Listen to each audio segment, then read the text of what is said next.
दोस्तों, आज की यह वीडियो काफी महत्वपूर्ण बात पर आधारित है। एक ऐसी बात जो लगभग हर इंसान अपने जीवन में महसूस करता ही है, और वह है मजबूरियां। आज के इस वीडियो में हम जानेंगे मजबूरियों को देखने का सही तरीका क्या है। एक व्यक्ति के जीवन में ऐसी स्थितियां होती है जहां व्यक्ति कुछ करने में सीमित रह जाता है, उनके पास कोई दूसरा विकल्प नहीं होता। ऐसी स्थिति में हम जो करना चाहते हैं हम वह चाह कर भी नहीं कर पाते। आज की ये बौद्ध कहानियां आपको प्रेरित करेंगी। जीवन में चाहे जैसे भी हालत हो, आपको घबराना नहीं है, बल्कि मजबूती और समझ से समाधान खोजना है और जीवन में आगे बढ़ना है। पर इससे पहले कि आप इस कहानी में खो जाएं, आपसे गुजारिश है कि इस वीडियो को लाइक और चैनल को सब्सक्राइब जरूर कर लें। नमो बुद्धाय। एक दूर दराज गांव में एक गरीब परिवार था। वो इतना गरीब थे कि उनके पास खाने के लिए भी कुछ नहीं था। उन्होंने काफी कोशिश की कि काम मिले, मगर काम नहीं मिला। उनके 2 बच्चे थे, बीवी थी। एक दिन उन्हें विचार आया कि इस गांव में काम मिलना मुश्किल है, चलो कहीं और चलते हैं। इस इरादे से वे एक दिन गांव से चल दिए। रात का समय था, रास्ता भी जंगली था। उन्होंने सोचा कि वृक्ष के नीचे रात गुजारी जाए।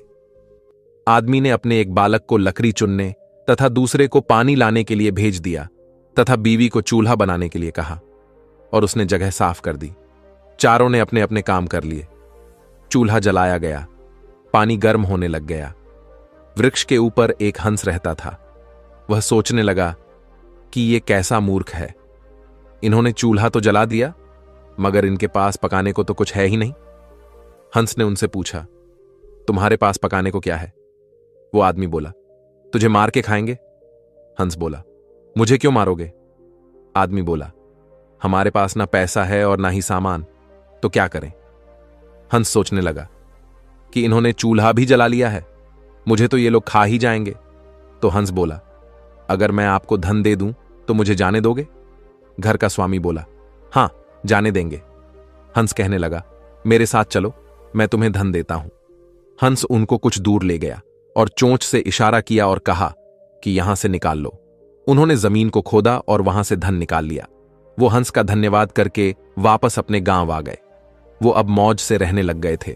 अब उनके घर में किसी चीज की कमी नहीं थी। बाजू वाले ने देखा कि इस परिवार के पास ऐसी कौन सी चीज आ गई जो इनके पास इतना कुछ आ गया। पड़ोसियों ने उनके छोटे बच्चे को बुलाकर सारी बात पूछ ली कि पैसा कहां से आया है। उनके भी 2 बच्चे थे। उन्होंने भी ऐसी योजना बनाई और चल दिए। वो भी उसी वृक्ष के नीचे पहुंच गए। उस आदमी ने अपने ज्येष्ठ पुत्र को सूखी लकड़ी लाने को कहा तथा छोटे बेटे को पानी लाने के लिए कहा, परंतु दोनों आनाकानी करने लगे। बीबी ने भी कहा कि मैं थक चुकी हूं। जैसे तैसे उसने पानी और लकड़ी इकट्ठी कर ली और पानी गर्म होने लगा।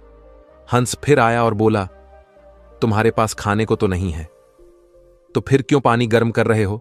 आदमी बोला, तुझे मारकर खाएंगे। हंस मुस्कुरा उठा और बोला, मारने वाले तो 3 दिन पहले आए थे। तुम अपना समय खराब मत करो, घर जाओ। तुम मुझे क्या मारोगे? तुम तो आपस में ही झगड़ा कर रहे हो।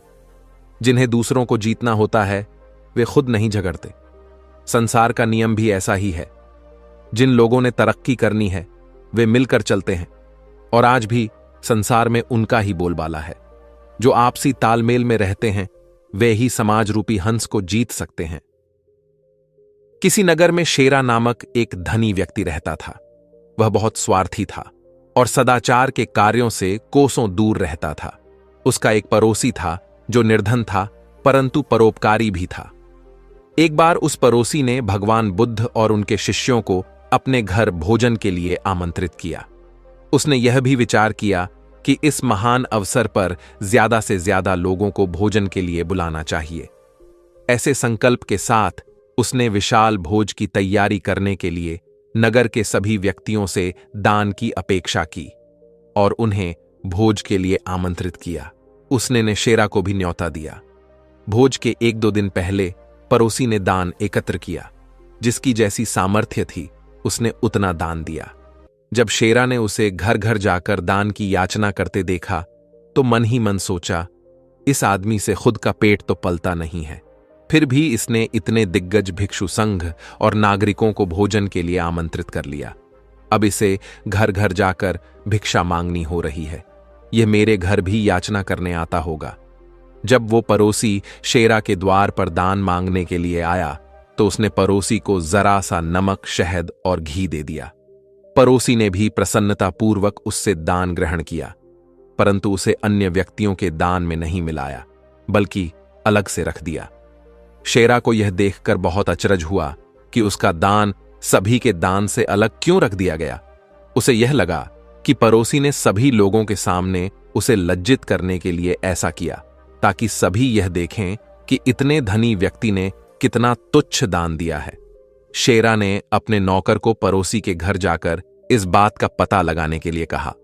नौकर ने लौटकर उसको बताया कि पड़ोसी ने शेरा की दान सामग्री को जरा जरा सा लेकर चावल, सब्जी और खीर आदि में मिला दिया। यह जानकर भी शेरा के मन से जिज्ञासा नहीं गई और उसे अभी भी पड़ोसी की नीयत पर संदेह था। भोज के दिन वह प्रातः अपने वस्त्रों के भीतर एक कटार छुपाकर ले गया, ताकि पड़ोसी द्वारा लज्जित किए जाने पर वह उसे मार दे। वहां जाने पर उसने पड़ोसी को भगवान बुद्ध से यह कहते हुए सुना, बुद्ध, इस भोज के निमित्त जो भी द्रव्य संग्रहित किया गया है वह मैंने नगर के सभी निवासियों से दान में प्राप्त किया है। कम हो या अधिक, सभी ने पूर्ण श्रद्धा और उदारता से दान दिया है, अतः सभी के दान का मूल्य समान है। पड़ोसी के यह शब्द सुनकर शेरा को अपने विचारों की तुच्छता का बोध हुआ और उसने अपनी गलतियों के लिए सभी के समक्ष क्षमा मांगी। शेरा के पश्चाताप के शब्दों को सुनकर बुद्ध ने वहां उपस्थित समस्त व्यक्तियों से कहा, तुम्हारे द्वारा किया गया शुभ कर्म भले ही कितना ही छोटा हो, पर उसे तुच्छ मत जानो। छोटे छोटे शुभ कर्म एकत्र होकर भविष्य में विशाल रूप धारण कर लेते हैं। एक बार अकबर ने बीरबल से कहा, मुझे परमात्मा दिखा दो। राजा का हुक्म था। बीरबल बहुत परेशान था कि परमात्मा को कैसे राजा को दिखाए। इसी विचार को लेकर बीरबल छुट्टी पर चला गया और उदास रहने लगा। एक दिन परिवार में चर्चा हुई। दासी ने कारण पूछा तो बीरबल ने बता दिया कि राजा ईश्वर के दर्शन करना चाहते हैं। बीरबल का बेटा बोला, कल सुबह मुझे आप साथ ले जाएं, मैं राजा को ईश्वर के दर्शन करा दूंगा। दूसरे दिन सुबह बीरबल और उसका पुत्र दरबार में पहुंचे और राजा को कहा, महाराज, मेरा बालक आपके प्रश्न का समाधान करेगा। राजा ने सोचा, यह बालक क्या समाधान करेगा? वो बालक बोला, इस वक्त मैं आपका गुरु हूं, मुझे उचित स्थान दिया जाए। राजा ने सोचा, बात तो ठीक कह रहा है, मैंने तो प्रश्न किया है, समाधान करने वाला गुरु समान होता है। राजा ने उस बालक के लिए अपने साथ जरा ऊंचा स्थान दिया। बालक बोला, महाराज, एक दूध का कटोरा मंगाओ। राजा ने दूध का कटोरा मंगाया। बालक बोला, महाराज, इस दूध में घी है। राजा बोला, हां है। इस पर वो बालक बोला, पहले मुझे आप उसका दर्शन कराओ। राजा बोला, तू मूर्ख है, घी के दर्शन होते हुए सुना है कभी? पहले दूध को गर्म करना होगा, फिर उसकी दही जमानी होगी, फिर उसको मघा में रगड़ा जाता है, फिर मक्खन निकलता है, फिर उसे गर्म गर्म कढ़ाई में रखा जाता है, फिर उसकी मैल निकाली जाती है, तब जाकर घी के दर्शन होते हैं। ऐसे ही दर्शन नहीं होते। बालक ने राजा से कहा, महाराज, आपके प्रश्न का आपने खुद ही उत्तर दे दिया। पहले इंसान को तपना होता है, फिर उसको जमना होता है, फिर उसको साधना करनी होती है, फिर उसको ध्यान की अग्नि में तपना होता है, फिर उसे ईश्वर के दर्शन होते हैं। अकबर समझ गया और बोला, तुम वाकई में मेरे गुरु हो। ईश्वर को जानने के लिए बहुत कुछ करना होता है। वैसे हर आत्मा में ईश्वर का अंश है और उसी को ईश्वर का रूप समझना चाहिए, तभी सुख की प्राप्ति होती है। यह भी संसार का एक नियम है। गौतम बुद्ध एक बार अपने शिष्यों के साथ प्रवास पर निकले थे। एक नगर से दूसरे नगर तक जाने की राह में एक वन आता था। वन क्षेत्र में प्रवेश करने के साथ ही कुछ दूर चलने पर बुद्ध एक जगह रुक गए। पीछे आ रहे शिष्यों का समूह भी उन्हें देख उसी स्थान पर रुका, लेकिन वहां रुके रहना शिष्यों के लिए मुश्किल हो गया, क्योंकि सामने एक क्षत विक्षत शव पड़ा था और उसकी दुर्गंध वातावरण में फैल रही थी। शिष्यों ने अपने वस्त्र से नाक बंद कर ली, लेकिन बुद्ध शव की ओर टकटकी लगाए देखते रहे। एक शिष्य ने साहस कर बुद्ध से कहा, भगवान, शीघ्र चलना ही उचित होगा, इस शव से बहुत दुर्गंध आ रही है। बुद्ध मुस्कुराए और शिष्यों की ओर उन्मुख होते हुए बोले, बताइए, इस सब में सौंदर्य दिखाई देता है। शिष्यों ने कहा, भगवान, यह कैसा प्रश्न है? जब तक शव में जीवन था तब तक सौंदर्य था, अब तो सब समाप्त हो गया है। बुद्ध ने शव की ओर इशारा करके बताया, देखो, जब कभी यह व्यक्ति जीवित रहा होगा, इसके दांत बहुत खूबसूरत रहे होंगे।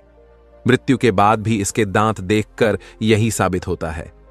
सभी शिष्यों ने शव को देखा तो पाया बुद्ध सही कह रहे थे।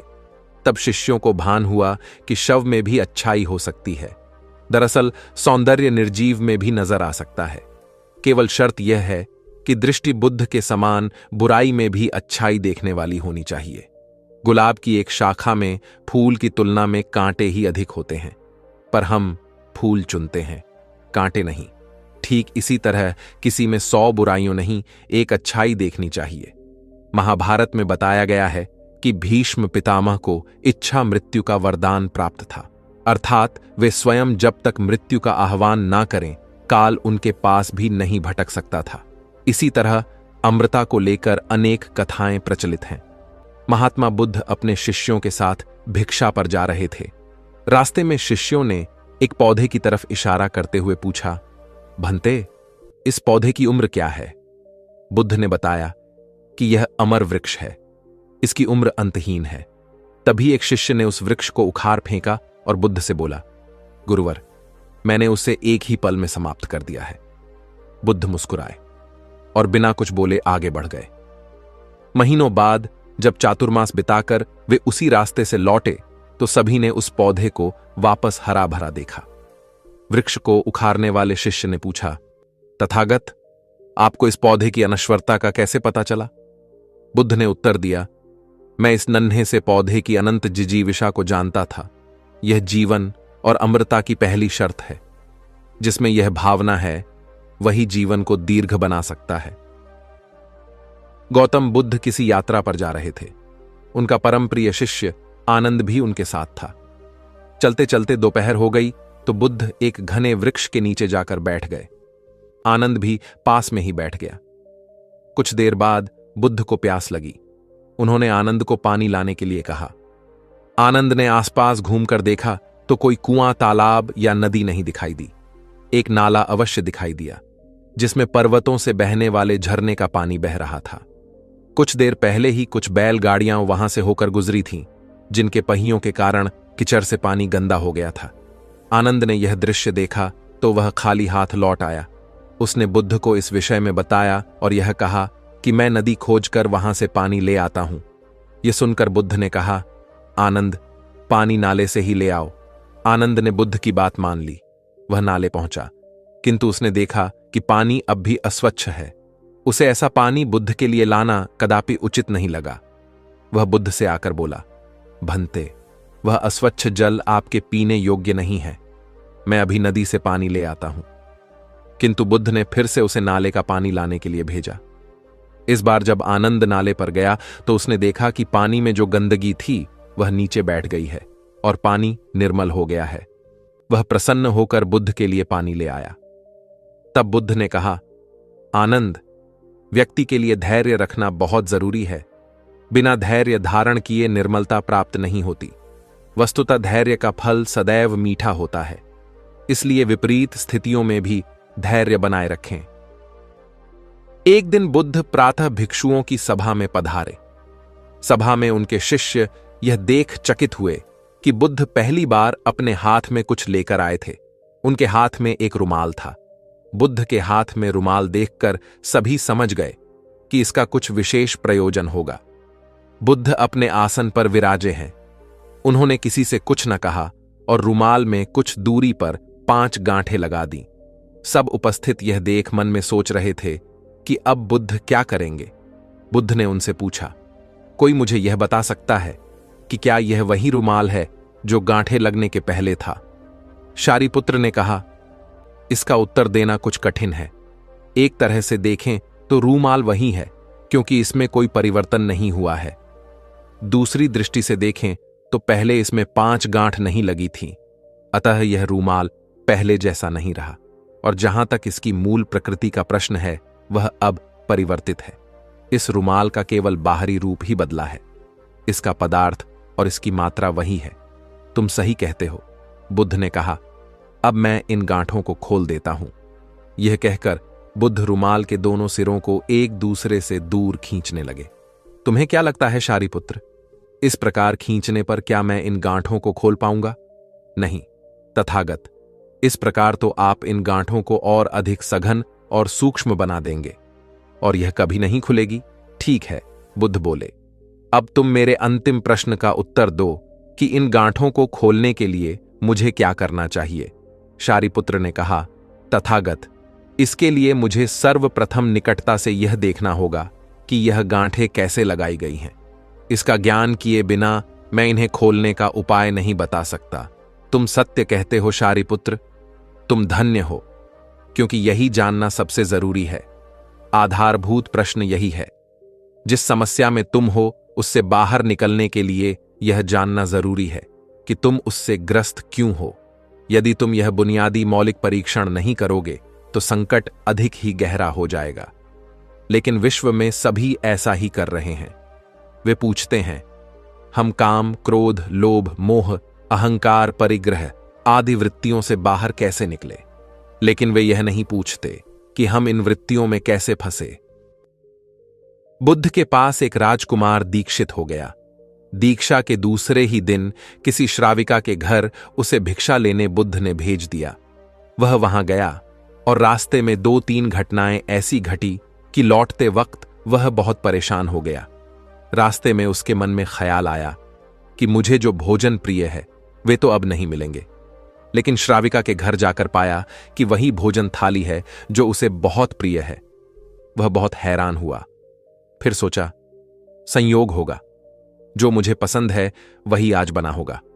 वह भोजन करता है। तभी उसे ख्याल आया कि रोज तो भोजन के बाद मैं विश्राम करता था, आज तो फिर धूप में वापस लौटना है। लेकिन तभी उस श्राविका ने कहा कि भिक्षु, बहुत अनुकंपा होगी अगर भोजन के बाद आप कुछ पल विश्राम करो। वो भिक्षु बहुत हैरान हुआ। उसे फिर भी लगा कि यह शायद संयोग की ही बात होगी। महिला ने चटाई बिछा दी और वो भिक्षु लेट गया।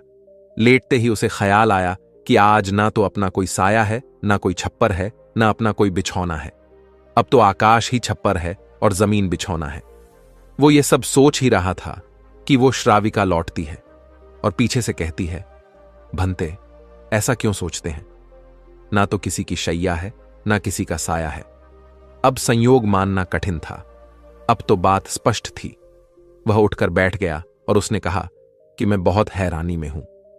क्या मेरे विचार तुम तक पहुंच जाते हैं? क्या मेरा अंतकरण तुम पढ़ लेती हो? उस श्राविका ने कहा, निश्चित ही भंते। सबसे पहले तो मैंने स्वयं के विचारों का निरीक्षण शुरू किया था। अब तो हालत उल्टी हो गई है। स्वयं के विचार तो निरीक्षण करते करते क्षीण हो गए और विलीन हो गए हैं। मन अब निर्विचार हो गया है। अब तो जो निकट होता है उसके विचार भी निरीक्षण में आ जाते हैं। वह भिक्षु घबराकर उठ गया और उसने कहा कि मुझे जाने की आज्ञा दें। उसके हाथ पैर कंपने लगे थे। उस श्राविका ने कहा, इतने घबराते क्यों हैं? इसमें घबराने की क्या बात है? लेकिन भिक्षु फिर रुका नहीं। वह वापस लौटा। उसने बुद्ध से कहा, क्षमा करें, उस द्वार पर दोबारा भिक्षा मांगने मैं ना जा सकूंगा। बुद्ध ने कहा, क्यों? कुछ गलती हुई वहां? कोई भूल हुई? उस भिक्षु ने कहा, ना तो भूल हुई ना कोई गलती। बहुत आदर सम्मान मिला और जो भोजन मुझे प्रिय था वह मिला। लेकिन वह श्राविका दूसरे के मन के विचारों को पढ़ लेती है। यह तो बहुत खतरनाक बात है, क्योंकि उस सुंदर युवती को देखकर मेरे मन में तो काम वासना का विचार भी उठाया था। वह भी उसने पढ़ लिया होगा। अब मैं कैसे वहां जाऊं? कैसे उसका सामना करूं? मैं नहीं जा सकूंगा, मुझे क्षमा करें। बुद्ध ने कहा कि तुम्हें वहीं जाना होगा। अगर ऐसी क्षमा मांगनी थी तो भिक्षु नहीं होना था। मैंने जानकर तुम्हें वहां भेजा है और जब तक मैं ना रोकूंगा तब तक तुम्हें वहीं जाना होगा। महीने, 2 महीने, वर्ष, 2 वर्ष निरंतर यही तुम्हारी साधना होगी। लेकिन होश पूर्वक जाना, जागे हुए जाना और देखते हुए जाना कि कौन से विचार उठते हैं, कौन सी वासना उठती है। वह दूसरे दिन भी वहीं गया। आज उसकी सोच की जगह वो खुद जा रहा है, क्योंकि वह श्राविका मन पढ़ लेती है। मन में उठ रहे उसके प्रति विचार, जैसे कि वह बहुत सुंदर है, बहुत आकर्षक है, उसमें बहुत सम्मोहन है, ये सब पढ़ लेती है। अगर मन में चल रहे विचारों को वो नहीं पढ़ पाती तो बात कुछ और होती। पर आज वो भिक्षु खुद उसके चौखट पर गया है। वो भिक्षु आज बहुत चौकन्ना है और अपने मन को देख रहा है। आज पहली दफा जिंदगी में वह जागा हुआ चल रहा है। जैसे जैसे उस श्राविका का घर करीब आने लगा, उसका होश बढ़ने लगा। भीतर जैसे एक दिया जलने लगा और चीजें साफ दिखाई देने लगीं। जैसे उसने सीढ़ियां चढ़ी, एक सन्नाटा छा गया। भीतर होश परिपूर्ण जाग गया। अगर वो अपना पैर भी उठाता है तो उसे मालूम हो रहा है। श्वास भी आती जाती है तो वो उसके बोध में है। जरा सा भी कंपन विचार का भीतर होता है, लहर उठती है कोई वासना की, वह उसको दिखाई दे रही है। वह घर के भीतर प्रविष्ट हुआ और उसका मन गहरा शांत हो गया। वह बिल्कुल जागा हुआ है, जैसे किसी घर में दिया जल रहा हो। वह भोजन को बैठा, उसने भोजन किया और वह उठा। वह वापस लौटा। वह उस दिन नाचता हुआ वापस लौटा और बुद्ध के चरणों में गिर गए। उसने कहा, बुद्ध, आज कुछ अद्भुत हुआ। जैसे जैसे मैं उसके निकट पहुंचा, वैसे वैसे मैं और जागृत हो गया। वैसे वैसे मैंने पाया कि विचार तो विलीन हो गए, कामनाएं तो क्षीण हो गईं। और मैं जब उसके घर में गया तो मेरे भीतर पूर्ण सन्नाटा था। वहां कोई विचार नहीं था, कोई वासना नहीं थी, वहां कुछ भी नहीं था। मन बिल्कुल शांत और निर्मल दर्पण की भांति था। बुद्ध ने कहा, इसी बात के लिए वहां भेजा था तुम्हें। कल से वहां जाने की जरूरत नहीं। अब जीवन में इसी भांति जियो जैसे तुम्हारे विचार सारे लोग पढ़ रहे हो। अगर जीवन में इसी भांति चलोगे जैसे जो भी तुम्हारे सामने है वह जानता है तुम्हारे भीतर क्या चल रहा है, तो तुम्हारा जागरण बढ़ेगा और तुम्हारे विचार वासना क्षीण होते चले जाएंगे। जिस दिन तुम्हारा जागरण पूर्ण होगा उस दिन तुम्हारे जीवन में कोई कालिमा नहीं रह जाएगा। उस दिन एक आत्म क्रांति होगी। इस स्थिति के जागने को, इस चैतन्य के जागने को विवेक का जागरण कहते हैं। गौतम को घर त्यागे 7 साल बीत चुके थे। वे राजगृह में प्रवचन करते थे। उनके पिता राजा शुद्धोधन ने 1 वर्ष के भीतर 10 दूत उनके पास भेजे थे कि एक बार दर्शन दे दो। वे कपिलवस्तु पहुंचे, जहां पर उनके साथ उनके दोनों प्रिय शिष्य भी थे। उन्होंने कपिलवस्तु के दक्षिणी छोर से भिक्षा मांगना शुरू किया। संघ के लोग उनके साथ थे। उन्हें देखने पूरा नगर आया था। अपने प्रिय राजकुमार को भीख मांगता देख लोग रोने लगे। राजा को पता चला तो वे अपने बेटे को देखने आ गए। बहुत आग्रह करने के बाद शाक्या मुनि ने राजा पिता का निमंत्रण स्वीकार किया और राजभवन में गए। राजा ने संघ के अन्य भिक्षुओं को भवन के विशेष परिसर में ठहराया। जब शुद्धोधन शाक्या मुनि का हाथ धरकर चल रहे थे तो अवश्य ही उनके चेहरे पर पिता होने का वह भाव आया होगा जो मार्गदर्शक होने के नैसर्गिक अधिकार से भरा होता है। खुद शाक्या मुनि इस अधिकार में हस्तक्षेप नहीं कर सकते थे। भवन में राहुल की माता यशोधरा के पास भी तुरंत यह संदेश पहुंचा कि गौतम लौट आए हैं, वे जाकर अपने पति से मुलाकात करें। लेकिन यशोधरा ने इनकार कर दिया। गौतम उसे बिना बताए चले गए थे। आज लौटे हैं तो वह क्यों जाए? उनका सत्कार करने यशोधरा ने संदेश भिजवाया। यदि एक पल के लिए भी आर्यपुत्र ने मुझ में कोई गुण देखा हो तो वे स्वयं इस कक्ष तक आएंगे, जहां से वे आधी रात बिना बताए चले गए थे। तथागत राहुल माता का संदेश पाकर उनके कक्ष की ओर बढ़े। उन्होंने दोनों शिष्यों से कहा कि वे कुछ भी कहें, कुछ भी करें, तुम दोनों शांत रहना, कोई प्रतिक्रिया मत करना, उन्हें सुरुचिपूर्ण वंदना करने देना। कमरे में तथागत अपनी शैली में बैठ गए। यशोधरा आई। वे राजकुमारी नहीं दिख रही थीं। उन्होंने तथागत के चरण स्पर्श किए और उनके सामने बैठ गई। कमरे में शांति थी। तभी राजा शुद्धोधन कमरे में आए। बेटे बहू को आमने सामने देख उन्होंने बेटे से कहा, भंते। यशोधरा ने सुना आपने कषाय वस्त्र धारण किया है, तो उसने कषाय वस्त्र पहन लिए।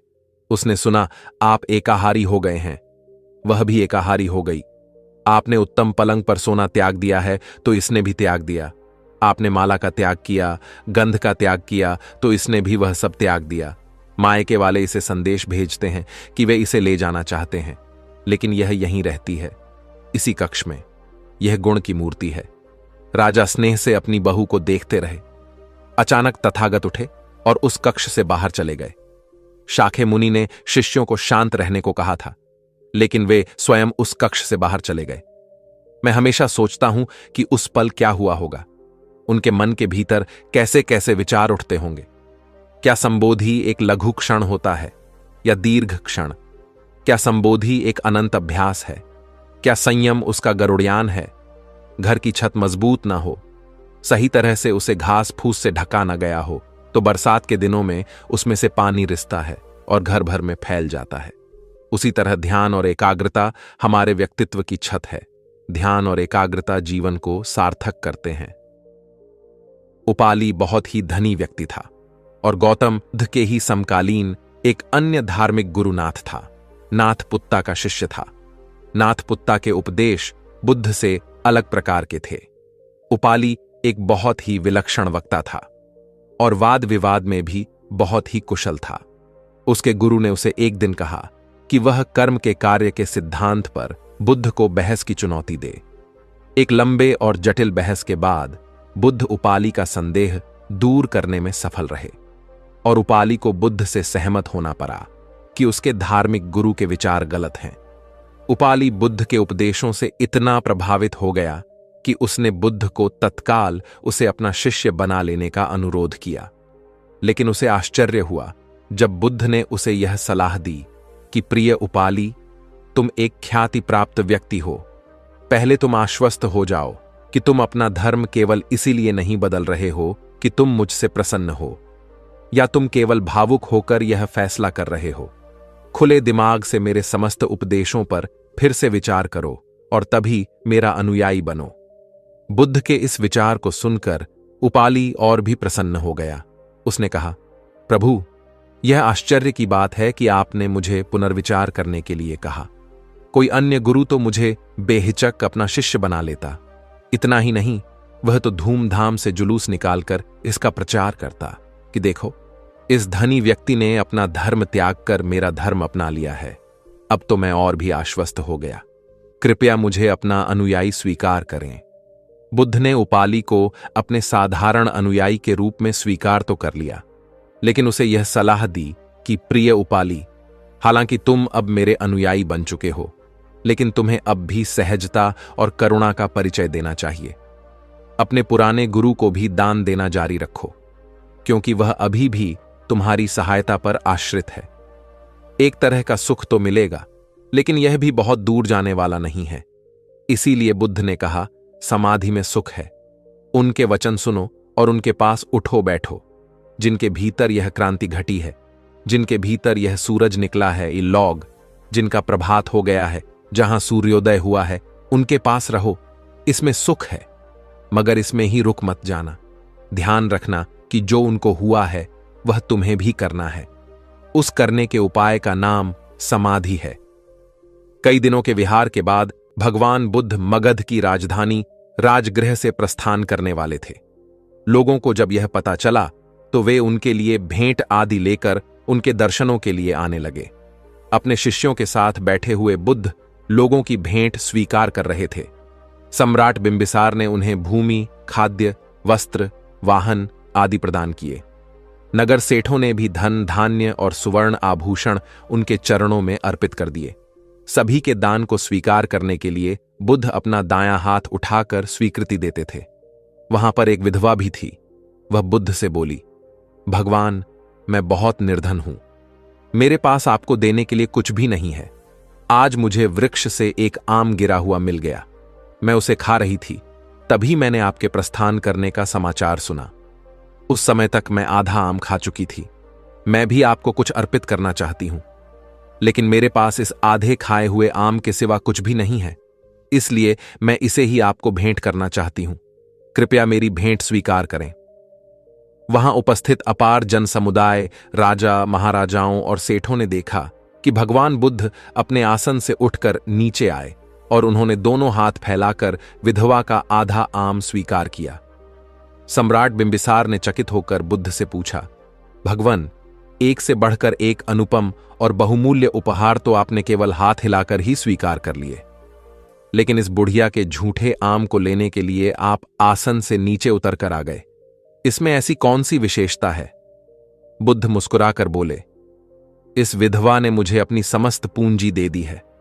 आप लोगों ने मुझे जो कुछ भी दिया है वह तो आपकी संपत्ति का कुछ अंश ही है, और उसके बदले में आपने दान करने का अहंकार भी अपने मन में रखा है। इस विधवा ने मेरे प्रति अपार प्रेम और श्रद्धा रखते हुए मुझे सर्वस्व अर्पित कर दिया है, फिर भी उसके मुख पर कितनी नम्रता और करुणा है। तथागत यह भी कहते थे कि सबसे पहले व्यक्ति को खुद की पहचान करनी चाहिए। उनका मत था कि बुराई से घृणा करो, बुरे व्यक्ति से नहीं। एक बार की बात है, किसी गांव के पास बहती नदी के किनारे बुद्ध बैठे थे। किनारे पर पत्थरों की भरमार थी, पर छोटी सी वह नदी अपनी तरल धारा के कारण आगे बढ़ती ही जा रही थी। बुद्ध ने विचार किया कि यह छोटी सी नदी अपनी तरलता के कारण कितनों की प्यास बुझाती है, लेकिन भारी भरकम पत्थर एक ही स्थान पर रहते हैं और दूसरों के मार्ग में बाधक बनते रहते हैं। इस घटना की सीख यह है कि दूसरों के रास्ते में मुश्किलें अटने वाले खुद कभी आगे नहीं बढ़ पाते, परंतु जो दूसरों को सद्भाव और स्नेह देता है वह स्वयं भी आगे बढ़ जाता है। बुद्ध ऐसे ही विचारों में मगन थे कि तभी उन्होंने ग्रामीणों की एक समूह को अपनी ओर आते देखा। वहां लोग किसी युवती के प्रति अपशब्द बोल रहे थे। तथागत ने देखा कि लोग एक युवती को घसीट कर ला रहे थे और उसको गाली भी दे रहे थे। उनके नजदीक आने पर बुद्ध ने लोगों से युवती को पीटने और अपशब्द कहने का कारण पूछा। लोगों ने कहा कि यह स्त्री व्यभिचारी है और हमारे समाज का नियम है कि यदि व्यभिचारी स्त्री सामने आ जाए तो उसे पत्थरों से कुचलकर मार देना चाहिए। तथागत ने युवती की ओर देखा और कहा, जो तुम चाहते हो वही करो, पर मेरी एक शर्त है कि पत्थर मारने का अधिकारी उसी का है जिसने कभी व्यभिचार ना किया हो और ना ही उसके मन में ऐसे विचार कभी आए हों। इतना कहकर तथागत शांत हो गए। चारों ओर मौन था। कुछ समय बाद लोग मन में पश्चाताप का भाव लिए हुए वहां से विदा हो गए। इस घटना से यही सत्य उभरता है कि हम खुद अपने प्रति न्याय कर सकते हैं, दूसरों के प्रति नहीं, क्योंकि हमारी जानकारी दूसरों के विषय में अधूरी होती है। यदि हम किसी के प्रति न्याय करना चाहते हैं तो उसे ऐसा प्यार और स्नेह मिलना चाहिए कि खुद ही अपने दोषों को स्वीकार कर ले और उन्हें पुनः ना दोहराने का व्रत ले। उम्मीद है ये कहानियां आपको अच्छी लगी होंगी। नमो बुद्धाय।